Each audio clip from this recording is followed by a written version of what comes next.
Bismillahirrahmanirrahim. Assalamualaikum warahmatullahi wabarakatuh. Saya Ketua Kaum Kampung Sentubong, itu di bawah paniaan penghulu kami, penghulu Haji Suhaili bin Kimli. Kampung Sentubong itu sebenarnya daripada segi rumah, nya ada 262 rumah pintu. Kemudiannya keseluruhan penduduk dalam 1478. Jadi Sentubong tu sebenarnya memang sebuah kampung nelayan. Masa tu memang perubahan memang dah ada daripada kita segi penduduknya. Nah, wang dolok-dolok ya, anak-anak ni tu nya udah berjaya, mungkin sekini tu Sentubong nyempun nelayan dalam 1/3 saja lagi tinggal. Jadi kerusuhannya di kawasan itu adalah banyak juga lah.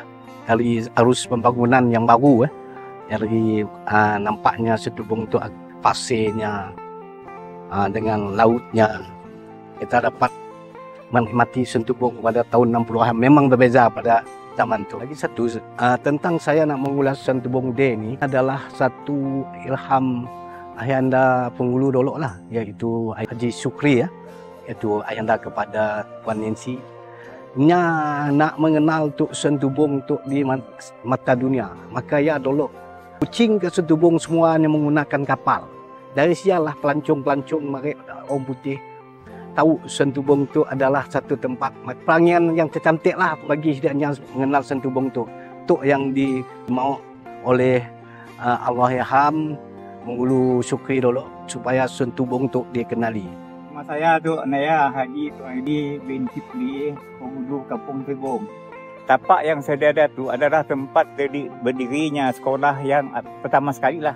Waktu di Sentubong tu, di mana kita waktu ada di bawah jajahan British. Memandang pada sekolah, keadaan sekolah kita waktu memang daib bila lah. Atap-atap daun kita. Pertama sekali diadakan Sentubong Day dalam tahun 1957 asal saya ingat. Waktu saya dalam darjah 3 lah. Saya masih ingat lah perkembangan waktu pemimpin kita di Kampung Sentubong waktu memang lah lihat keadaan sekolah terlalu daib.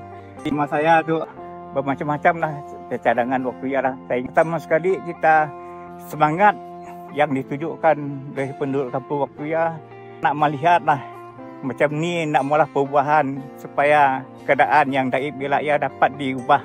Jadi dengan idea-idea yang timbul untuk tidak mengadakan Sentubong Day.